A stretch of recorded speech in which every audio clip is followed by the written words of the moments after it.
día vamos a continuar con esta serie de estudios o consejos prácticos acerca de la crianza a nuestros hijos centrados en el Evangelio. Y quiero recordar y dar honra a quien debo honrar, que este estudio está centrado en el libro La crianza de los hijos del pastor Paul David Tripp. Aquellos que quieren ahondar en esta temática, en este libro encontrarán el contenido de esta serie de enseñanzas. El miércoles pasado meditábamos acerca de una realidad y una disposición urgente que debe gobernar nuestros corazones, y era el reconocer nuestra incapacidad. Hay dos tipos de padres: los que creen que son muy buenos padres y que no tienen nada que cambiar, sino que todos deben aprender de él, es decir, padres mentirosos, y los padres de carne y hueso que reconocemos que separados de Dios, lo único que sabemos hacer es pecar. Que a menos que estemos en Cristo, será imposible guiar verdaderamente a un hijo conforme a lo que la palabra enseña. Así pues, reconociendo esta debilidad y esta incapacidad, la Escritura nos llama a permanecer en Cristo, y esa es la forma de poder dar mucho fruto. La Escritura lo enseña: separados de mí, nada podemos hacer. Y vimos algunos errores que cometemos al corregir a nuestros hijos: el miedo, la recompensa o manipulación, el producir vergüenza y demás. Pero hoy vamos a ver otro error muy común en el ejercicio de ser padres, y es el querer encontrar nuestra identidad no en Cristo, sino en nuestros hijos. Un escritor un día dijo: el corazón del hombre siempre está adorando a algo. Si no está adorando al Dios de la Biblia, está adorando y haciendo de otras cosas su Dios. Es decir, cuando mi vida no está encaminada en adorar a Cristo, algún ídolo fabrico. Hago de mi hijo un ídolo, hago de mi cónyuge un ídolo, hago del trabajo un ídolo, hago de la vanidad un ídolo. Nosotros somos expertos en fabricar ídolos. Nadie puede decir: es que yo no adoro a nadie. Sí. Si no adoras a Dios, a alguien o a algo, estás adorando. Y continuamente los padres, por nuestra inclinación pecaminosa, tratamos de encontrar identidad, valor en nuestro ejercicio de padres, en nuestros hijos. Recordemos qué sucedió en la caída. Cuando Adán y Eva fueron creados, la plenitud de Adán y Eva estaba ¿en quién? En Dios. Adán estaba pleno no porque tenía Eva. Eva no era plena porque tenía Adán. Adán y Eva eran plenos porque estaban en Dios. Su plenitud venía en lo vertical y se manifestaba en lo horizontal. Pero cuando vino la caída, lo primero que el hombre intenta hacer es lo que ya no puede encontrar en Dios porque está separado por el pecado. Ahora intenta encontrarlo en lo horizontal. De ahí surgen frases como: es que mi propósito en la vida es sacar adelante a mis hijos.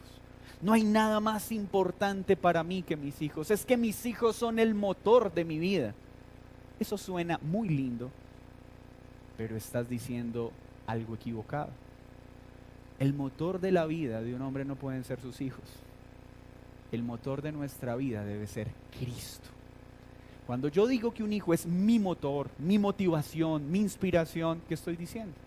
Que él es lo más importante para mí. Y entonces cuando mi hijo muera ya no va a haber razones para vivir, si eso llegase a pasar. O si mi hijo luego, en lugar de agradecer mi sacrificio, se convierte en un desagradecido, ¿habrá perdido mi vida sentido y perdí mi esfuerzo? Si lo estabas haciendo para tus hijos, sí. Un padre, cuando hablo de padres, estoy hablando en general, padre y madre, un padre y una madre deben tener por motor a Cristo y lo que Él hizo en la cruz. y queremos guiar a nuestros hijos, no para que le den sentido a nuestra vida, sino porque Cristo ya le dio sentido a nuestra vida y queremos que ellos conozcan a ese Cristo que nos dio sentido. Un hijo no es nuestro motor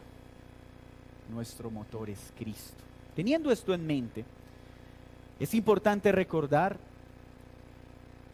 que este es un problema de todos.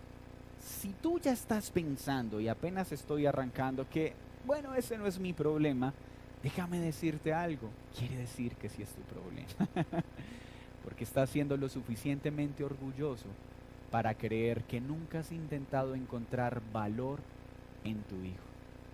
¿Cómo se manifiesta esto? Nuestros hijos tienen una gran facultad que nadie más tiene sobre esta tierra: herirnos con gran facilidad, irritarnos con gran facilidad y exponer nuestras debilidades como nadie más puede hacerlo. Y gloria a Dios por los hijos, porque los hijos nos permiten ver áreas de nuestra vida de las que ni siquiera éramos conscientes. ¿Y cuándo puedo ver un síntoma, que esto ya lo hablamos antes, de que mi identidad está en un hijo? Cuando mi alegría, mi felicidad o mi plenitud depende de las decisiones que toma mi hijo. Soy feliz entonces mientras mi hijo es obediente, le va bien en el colegio, toma buenas decisiones, pero mi vida se viene abajo cuando mi hijo peca y me hace quedar en vergüenza. ¿Eso qué significa? Que tu valor como persona la estás colocando en tu hijo. Si tu identidad está en Cristo, si mi identidad está en Cristo, mi plenitud y mi gozo no depende de las decisiones que toman mis hijos. Naturalmente me van a doler, pero no se van a robar mi gozo y mi paz. Hay personas que terminando su vida ven cómo sus hijos a veces toman rumbos difíciles y dicen: en vano trabajé todo este tiempo, ¿para qué tanto esfuerzo? ¿Eso qué muestra? Que tenías a tus hijos como ídolos. Padres, cuando nosotros hacemos las cosas para Dios, así nuestros hijos en algún momento decidan tomar un rumbo distinto, podremos decir: Señor, todo lo que hice lo hice para mi gloria, para tu gloria, perdón, no por mis hijos. Los amo, pero a ti te amo más de lo que los amo a ellos. Y debo seguir adelante. Hay padres que por el fracaso de un hijo entran en depresión, ya no quieren vivir más, pierden un propósito. ¿Por qué? Porque la identidad no está en Cristo, sino en ese hijo. Así pues, un error común es encontrar valor en los hijos. La solución es entender que nuestro valor y nuestra identidad no están en las decisiones que toman los hijos. Nuestra identidad está en lo que Cristo ya hizo por nosotros, lo que Él hizo en la cruz. Eso es lo que me da valor como hijo, eso es lo que me da valor como criatura, no lo que mis hijos hagan o dejen de hacer. ¿Cuándo se nota que nuestra identidad está en los hijos? Cuando decimos: jamás esperé que hicieras eso, me has hecho quedar en vergüenza. No. Nosotros deberíamos decirle a nuestros hijos que lo que han hecho ha desagradado a Dios y que nos duele su falta. Pero su falta no es contra nosotros, porque nosotros no somos Dios. Su falta en primer lugar es contra Dios. Que están violando el 5.º mandamiento al no obedecernos. Sí, pero recuerden que la primera falta cuando un hijo hace algo incorrecto es contra Dios mismo. Nunca Dios nos abandonará en nuestra lucha para educar a nuestros hijos por una razón: Él nos ama. No solo nos perdona, sino que nos da gracia para seguir adelante. Si hoy podemos percibir que tratamos de encontrar nuestra identidad en los hijos, no tratemos de disimularlo. Lo que la Escritura nos dice es: reconoce tu pecado, acepta tu pecado y dile: Señor, perdóname, perdona mi pecado. Perdóname por buscar mi identidad, no en Cristo, sino en ellos. Si nuestra identidad no está en Cristo, siempre trataremos de buscarla en lo horizontal. Es que ya no quiero vivir, mi esposa se fue, mi esposo se fue, ya no quiero vivir, tanto esfuerzo y me echaron de mi trabajo. ¿Significa que tu identidad está en eso? No, pase lo que pase con mi cónyuge, con mis hijos, con mi trabajo, mi identidad no la dan las circunstancias, sino Cristo.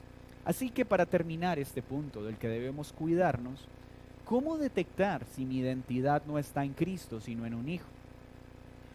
Cuando estamos demasiado enfocados en su éxito, cuando tenemos una obsesión porque sean los mejores, porque saquen las mejores notas, porque ocupen el primer lugar en el estudio, porque queremos que hagan todo lo que nosotros no pudimos hacer. Sí, estoy demasiado obsesionado en las clases de inglés, de francés, en la natación, en el violín, en el piano, porque necesito que sea mucho mejor de lo que yo fui. Pero a veces tampoco ni significa que estés saturado de estas actividades.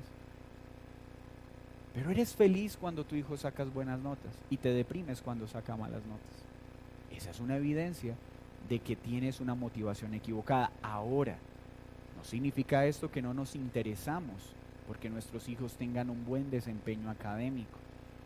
Pero cuando nuestro hijo tiene un mal desempeño, la vergüenza es de él, no mía. Es él el que debe avergonzarse.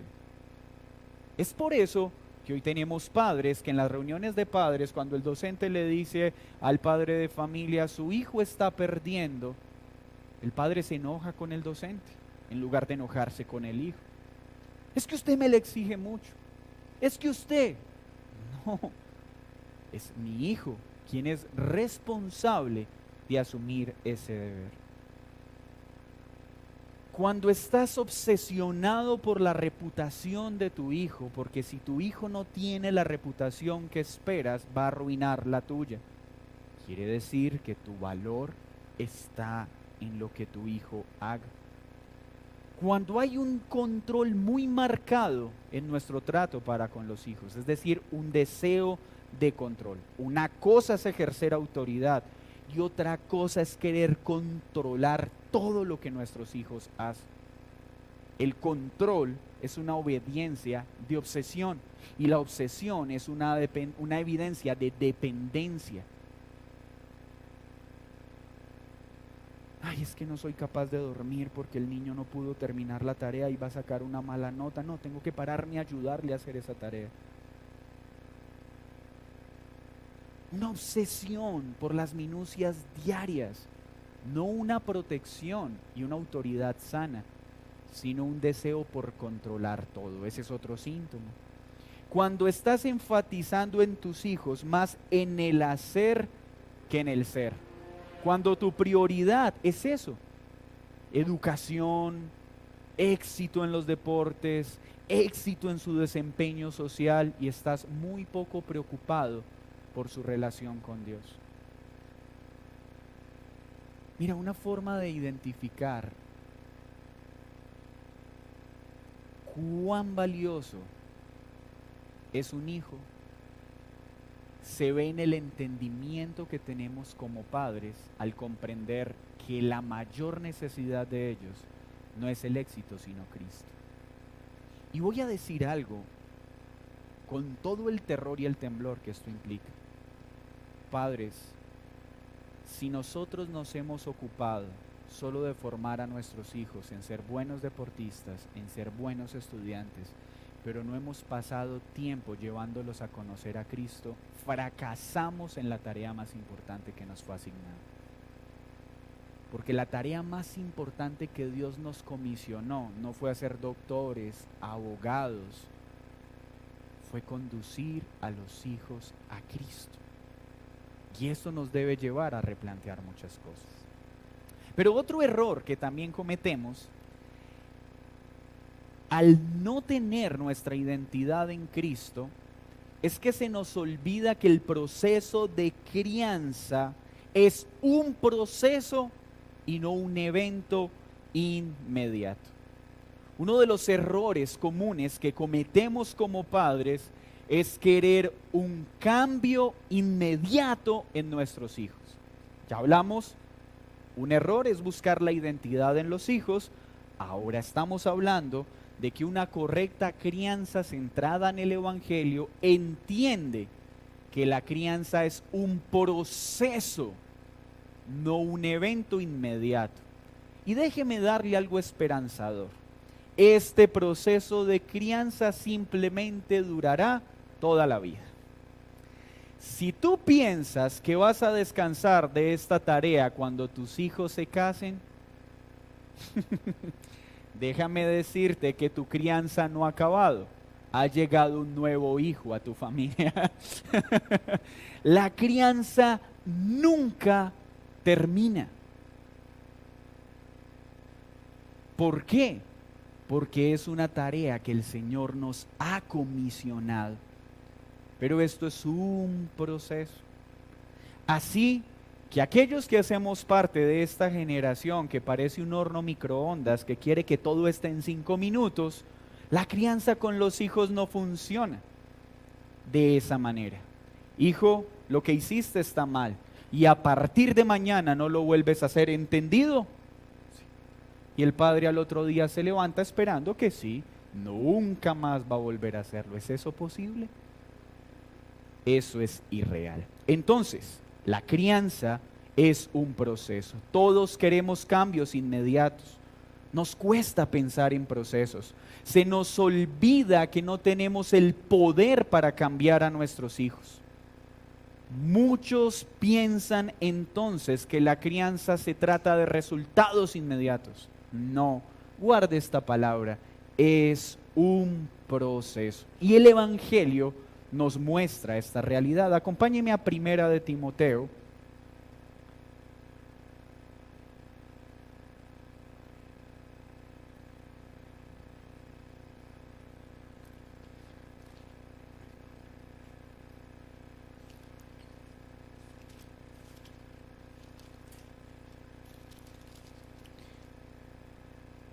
Capítulo 1, versículo 15.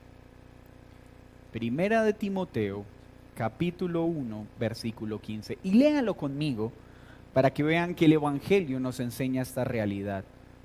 Hay un proceso en la vida del creyente. Palabra fiel y digna de ser recibida por todos. Que Cristo Jesús vino al mundo para salvar a los pecadores, de los cuales yo soy el primero. Pero por esto fui recibido a misericordia, para que Jesucristo mostrase en mí el primero toda su clemencia, para ejemplo de los que habrían de creer en él para vida eterna. ¿Qué está haciendo Pablo? Pablo en estas líneas está mostrando que él fue escogido ¿para qué? Para misericordia, para que Jesucristo mostrase a través de él toda su clemencia en todo el proceso que llevó con él. ¿Para qué? Para que su vida misma fuera presentada como ejemplo a todos aquellos que creen para vida eterna. Hermanos, la salvación se da de manera inmediata. Cuando el Espíritu Santo viene a una persona, viene la fe para creer y esto es inmediato. Pero la santificación, esa obra de transformación, no se da de manera inmediata y absoluta. Se da en un proceso gradual y continuo, acompañado de la misericordia. Y es bueno entender el Evangelio por alguna razón. ¿Por qué? El proceso que Dios está haciendo con cada uno de nosotros como pecadores, ¿en qué términos se da? Su misericordia, cantábamos ahora, se renueva cada mañana. ¿Por qué será? ¿Por qué Dios renueva su misericordia para con nosotros? porque cada día está tratando con nuestro pecado. Todos los días le damos suficientes razones para que nos fulmine con su santidad. Pero Él nos muestra su misericordia y nos acompaña en un proceso. Porque dice la Escritura que la buena obra que comenzó no quedará inconclusa, sino que será perfeccionada. ¿Hasta cuándo? Hasta que Él regrese. ¿Y qué padre no dice amén? Pero no somos hipócritas al decir: Señor, gracias por la paciencia que me tienes y la misericordia que me tienes, porque me acompañas pacientemente hasta ser como Cristo, y a nuestros hijos sí. Pero es que yo le dije ayer y usted todavía no ha cambiado. No hay una contradicción entre la gratitud de la paciencia que Dios nos muestra y la paciencia que nosotros les mostramos a nuestros hijos. Es común que lleguemos a momentos: es que no entiendo, hijo, es que acaso no te lo dije con suficiente claridad, ¿por qué vuelves y lo haces? Y luego cantamos: gracias, Señor, porque tu gracia es mayor, tú eres paciente conmigo.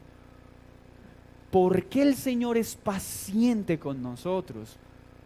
Porque Él quiere que esa misma paciencia también la apliquemos sobre aquellos que han sido puestos en nuestro cuidado.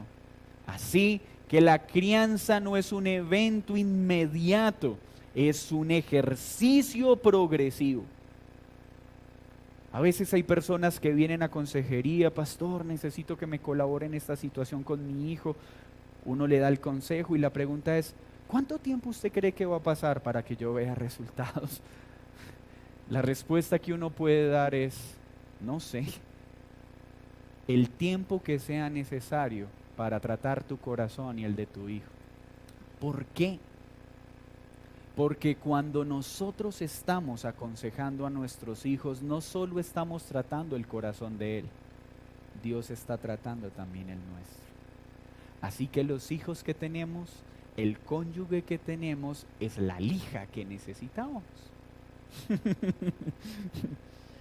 Así que si usted en algún momento ha dicho: Señor, ¿será que te equivocaste con el hijo que me diste?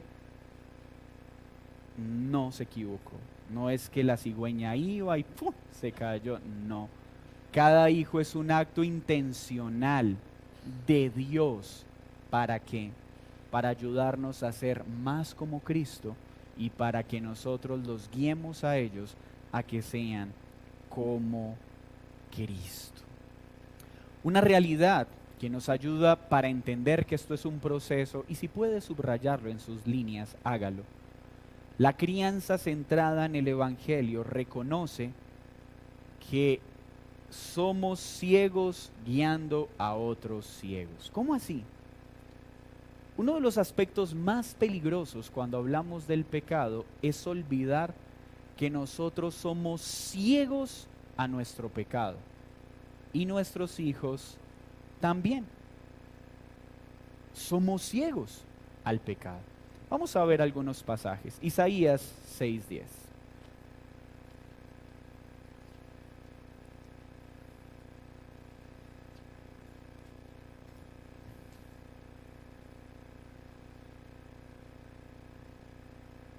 Engruesa el corazón de este pueblo y agrava sus oídos y ciega sus ojos para que no vean con sus ojos, ni oiga con sus oídos, ni su corazón entienda, ni se convierta y haya para él sanidad. Acá Isaías está exponiendo la situación del corazón del hombre. Está mostrando en esta afirmación la dureza de sus oídos, su ceguera, la dificultad para poder comprender las cosas espirituales y cómo esto es lo que causa que no se convierta y haya sanidad. ¿Por qué no hay sanidad? ¿Por qué no hay conversión? Por la ceguera que hay en nosotros por causa del pecado. Vamos ahí mismo en Isaías al 43, versículo 8. Dice así: sacad al pueblo Isaías 43:8 para que lo lean por favor conmigo. ¿Qué dice? Sacad al pueblo con buena visión. ¿Cómo? Pero tiene ojos. Entonces, ¿por qué es ciego? Porque aunque tiene ojos, no puede ver. ¿Qué? El pecado. Y esta es una realidad. Cuando somos traídos a Cristo, nuestros ojos son abiertos y podemos ver nuestra condición pecaminosa, pero seguimos luchando con una inclinación a ser ciegos a nuestro propio pecado, porque todos nosotros tenemos un fariseo adentro, sí, todos. ¿Cómo nos damos cuenta? Es tan fácil ver el pecado de los demás. Es tan fácil poder ver cómo los otros son malos padres.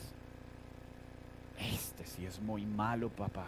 Esta sí es una mala madre. ¿Cómo hace eso? ¿Cómo hace esto otro?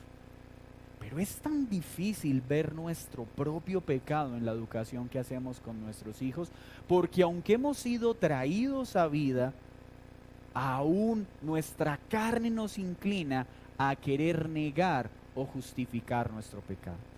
Pero quiero aclarar algo. Si tú no has creído aún en Cristo, no es que luches con la ceguera, es que estás totalmente ciego. Y por más que se te diga que estás pecando, tú no lo vas a aceptar. Porque solo el Espíritu de Dios trae convicción de pecado. Y esto fue lo que le pasó a los fariseos. Cuando Jesús les dijo, yo los haré libres, ellos se enojaron y dijeron, ¿libres nosotros si somos hijos de Abraham? Ellos no aceptaron que estaban muertos. Ellos no aceptaron que eran esclavos. Asimismo pasa cuando alguien no ha puesto su fe en Cristo. ¿Eso que estás haciendo está mal? Pues no me parece. ¿Eso que estás haciendo es pecado? Pues eso es lo que usted piensa. A mí no me parece. Porque la realidad del pecado solo es posible para aquel corazón en que el Espíritu Santo ha soplado vida. Mateo 5:14, por favor.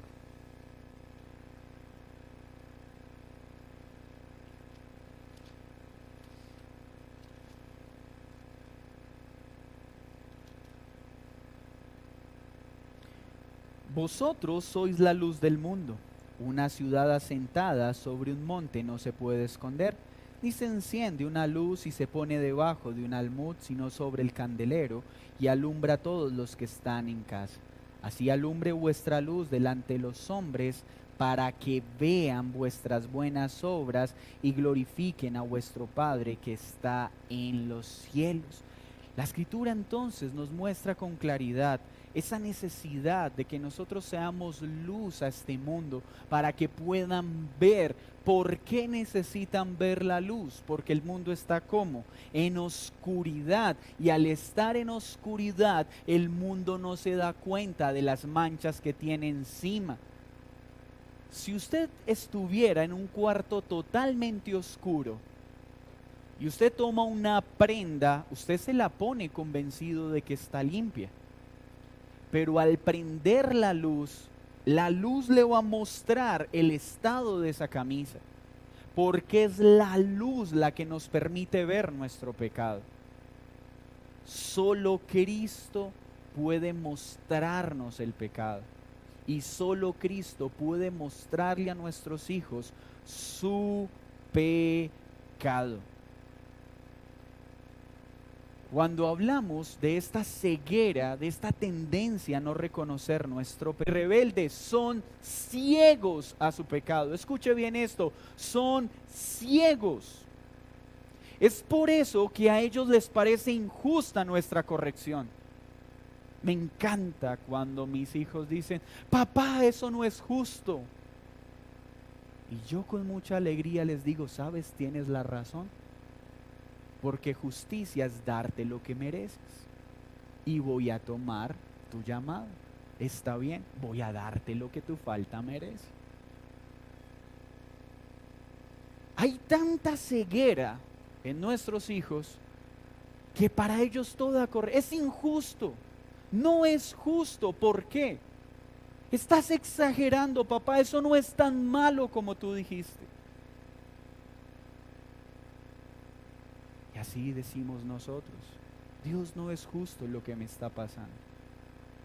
Donde Dios atendiera nuestras palabras, justicia es recibir lo que nos merecemos. Donde Dios manifestara su justicia sobre nosotros en Cristo, nos daría lo que nos merecemos. Y puedo asegurarles que no merecemos nada bueno.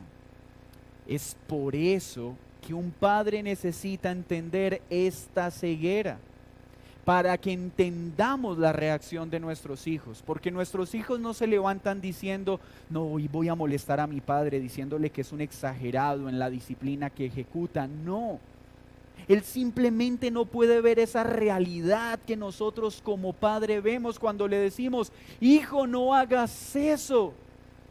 Y nuestros hijos nos dicen, papá, pero ¿por qué exageras? A mis amigos si los dejan hacer esto, ¿tú por qué no me dejas hacerlo? Porque yo estoy viendo algo que tú no ves. Por eso a veces cuando disciplinamos a nuestros hijos, su respuesta es, papá, estás exagerando. Hijo, ese amigo no me agrada. Papá, pero es que tú exageras, ningún amigo a ti te agrada. Hijo, hija, esa persona que te está cortejando no te conviene. Papá, pero es que a ti, ¿a quién te agrada? Mamá, tú exageras. Y ahí es donde tenemos que decir esa frase, hijos, que honestamente no quisiéramos tener que repetir. Te lo dije. Te lo dije. Hijos, cuando nosotros les advertimos sobre el pecado, no es porque queremos fastidiar sus vidas, es porque hay una imagen de la situación que nosotros tenemos que ustedes aún no tienen. Entonces, cuando a nuestros hijos les parece asombroso y exagerada nuestra corrección, no nos enojemos. Recordemos, él es ciego y por eso no entiende. Pero hay otra realidad. Nosotros también somos ciegos. Nuestros hijos no aceptan el pecado, pero nosotros tampoco. Nuestros hijos sacan excusas creativas. Papá, es que tú no entiendes, es que déjame explicarte. Y nos molesta. Pero no es lo mismo que nosotros hacemos cuando corregimos a nuestros hijos de manera pecaminosa. Es que hoy tuve un día muy pesado y debes entenderme. Es que estoy cansado y por eso te alcé la voz y te maltraté y te di una disciplina injusta. ¿Cierto que es contradictorio? Nos molesta que nuestros hijos no reconozcan la gravedad de su pecado y acepten nuestra corrección, pero sí los obligamos a que justifiquen nuestra falta y nuestro pecado. ¿Por qué? ¿Nuestro pecado es menos grave que el de ellos? Ningún padre es capaz de escapar del poder engañador del pecado. Todos como padres necesitamos comprender la realidad de nuestra ceguera espiritual. Hay una tendencia en no percatarnos de nuestro pecado. ¿Usted ha escuchado eso de que todo el mundo se da cuenta de nuestras faltas y los últimos en enterarnos somos nosotros mismos de ellas? Es por eso.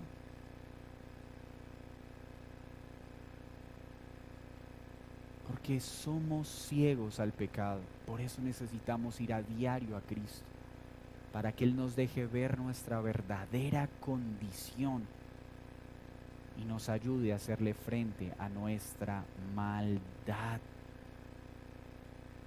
Así que la razón principal por la que nuestros hijos se conducen como se conducen y hacen las cosas que hacen es porque ellos aún no tienen conciencia de la gravedad de su pecado.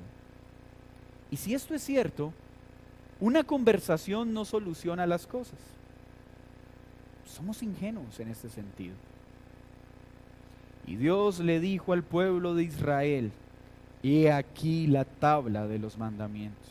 Con mano poderosa te saqué de Egipto, de casa de servidumbre. No tendrás dioses ajenos delante de mí. No te harás imagen ni semejanza alguna de lo que está arriba en el cielo, ni abajo en la tierra, ni en las aguas debajo de la tierra, porque yo soy Jehová tu Dios, fuerte y celoso, que visita la maldad de los padres sobre los hijos hasta la tercera y cuarta generación, y hago misericordia a millares a los que me aman y guardan mis mandamientos.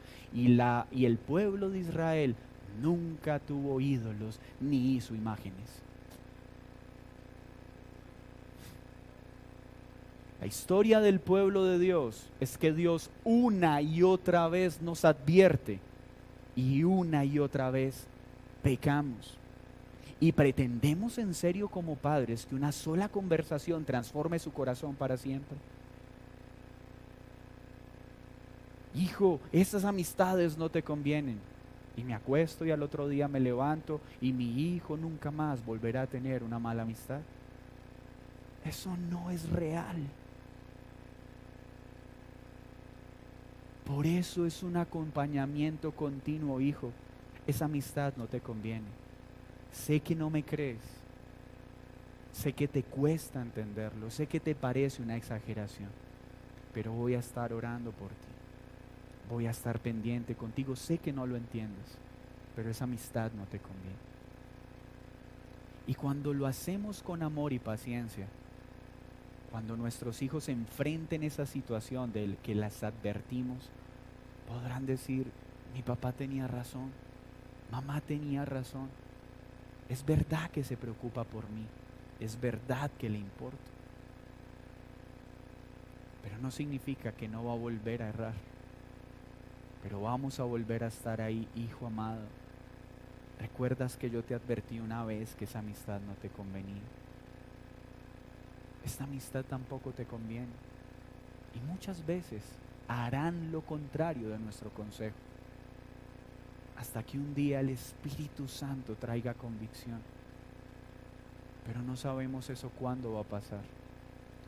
Hermanos, si nosotros atendiéramos al primer consejo, ninguno de nosotros repetiría un solo pecado. Nosotros pecamos no por falta de consejo, sino porque somos rebeldes a los consejos que Dios una y otra vez nos dice.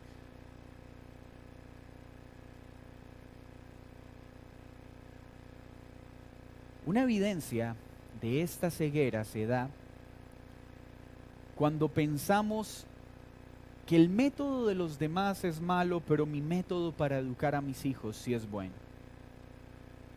¿Cuándo estamos siendo ciegos?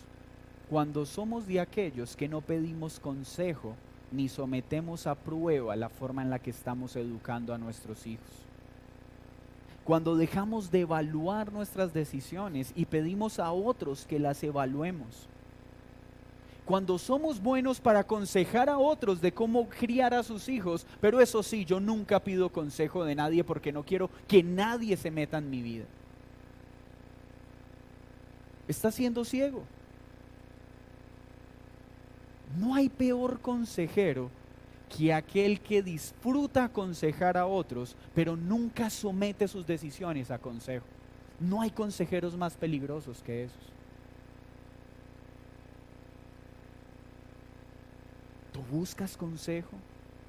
¿Tú estás evaluando si las correcciones que estás tomando como padre son bíblicas?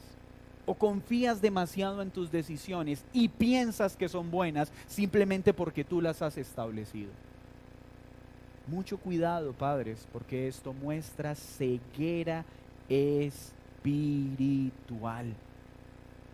Como nuestros hijos, nuestra ceguera también necesita ser tratada. Así que la crianza entonces es un proceso. No hay cambios inmediatos, sino graduales. Y nuestra tarea es acompañar ese proceso mientras haya vida. La crianza centrada en el Evangelio es una conversación que nunca termina. No es una conversación que produce efectos para siempre. No, son continuas conversaciones que irán tratando gradualmente el corazón de tus hijos. Y a medida que pase el tiempo, Dios traerá mayor claridad. Hay cosas que hoy tus hijos podrán decirte: papá, pero es que no entiendo. Yo escucho lo que me dices y no lo entiendo. No se enoje, pero es que usted sí es bruto, se lo hago con plastilina para que entienda. No, es hijo tranquilo, entiendo que no sea claro para ti. Pero a medida que pase el tiempo, el Espíritu Santo traerá convicción. Papá, hoy es domingo, yo no quiero ir a la iglesia. ¿Cómo que no quiere ir a la iglesia si es el día del Señor? Levántese. No, hijo, entiendo que no quieres ir. Yo también experimenté lo que tú estás experimentando. Pero desde ya debes aprender que nosotros no podemos hacer lo que la carne quiere, sino que debemos hacer lo que es correcto. Así que vamos a vestirnos y no vas a darle gusto a tu carne. Y sé que te enojarás, sé que estarás molesto, pero vamos a ir a la iglesia. Vamos a alabar juntos al Señor hasta que un día lo ames. No sé cuándo va a pasar, pero vamos a ir. Porque también hay días en que yo no quiero pararme de la cama. Papá, pero tú eres el pastor. Sí, y soy un pecador. Soy un hombre que lucha con el pecado. Pero a veces los papás le hablan a sus hijos como si ellos no lucharan con el pecado. Hijo, es que no entiendes cómo más te lo digo, ya te lo he dicho, te lo he dibujado, te lo he explicado. ¿Por qué no entiendes? Si tuviéramos a Jesús, por la misma razón que tú tampoco entiendes, porque una y otra vez te he dicho las mismas cosas y una y otra vez las sigues haciendo. Hay una situación en la que Jesús le habla a sus discípulos y les dice: cuídense de la levadura. Los discípulos se voltean a mirar, y cómo se dio cuenta que dejamos el pan. Y Jesús les dice: torpes, ¿hasta cuándo tendré que estar con ustedes? Les estoy hablando, cuídense de la levadura de los fariseos y de los saduceos. Esa es nuestra realidad y esa es la realidad de nuestros hijos. Y esto va a ayudar a nuestros hijos. Debemos enseñarle a nuestros hijos que el cambio, que la lucha con el pecado no es inmediata, sino que es un proceso, y esto les va a dar esperanza. Piensa cuando le decimos a un hijo: mira, esto es lo que estás haciendo, es mal y a partir de mañana no lo vas a volver a hacer. Le estamos diciendo a los hijos que sí pueden haber cambios inmediatos, pero al otro día, cuando se levante a luchar con su pecado y vuelva a pecar, va a sentir vergüenza. Y no pude cambiar, pero mi papá me dijo, ¿yo por qué lo volví a hacer? ¿Con qué cara le voy a decir a mi papá que volví a hacer lo malo? Nosotros debemos enseñarle a nuestros hijos que esto es un proceso y que sin importar cuántas veces resbalen, el Señor nunca se cansará de recibir un corazón arrepentido y humillado. Eso significa que nosotros también debemos aprender a tener paciencia. Sí, hay cambios inmediatos que Dios obra, pero la mayoría son un proceso. Hay personas que el primer día que escuchan el Evangelio nunca más vuelven a fumar. Hay otras que les toma lágrimas hasta aquel glorioso día en que ese mal hábito desaparece. Hay personas que en el mismo momento que creen, no vuelve a salir una sola palabra soez de su boca. Hay otros que les costará lágrimas algunos días, semanas, porque no quieren hacerlo, pero aún así pasa. Debemos enseñarle a nuestros hijos que la santificación es un proceso La crianza es una conversación sin fin. Una sola charla no lo resolverá todo. Es la suma de muchas charlas durante toda la vida. Una de las cosas que yo le digo a mis hijos que más tristeza me causa es poder entender muchas cosas que mis padres me dijeron cuando pequeño, solo ahora que soy padre. Cuando me decían, hijo, este verbenazo, este correazo es porque te amo. ¿Cómo no? Y hoy tener que tomar a mi hijo y esto es amor y entender cuánto amor tenían mis padres.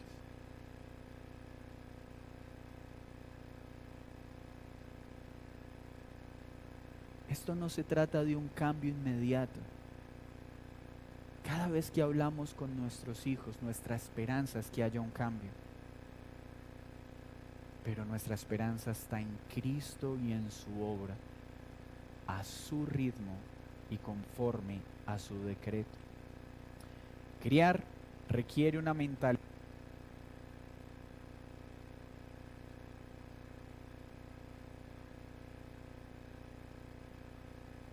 Se acabaron las pilas, creo. Sí.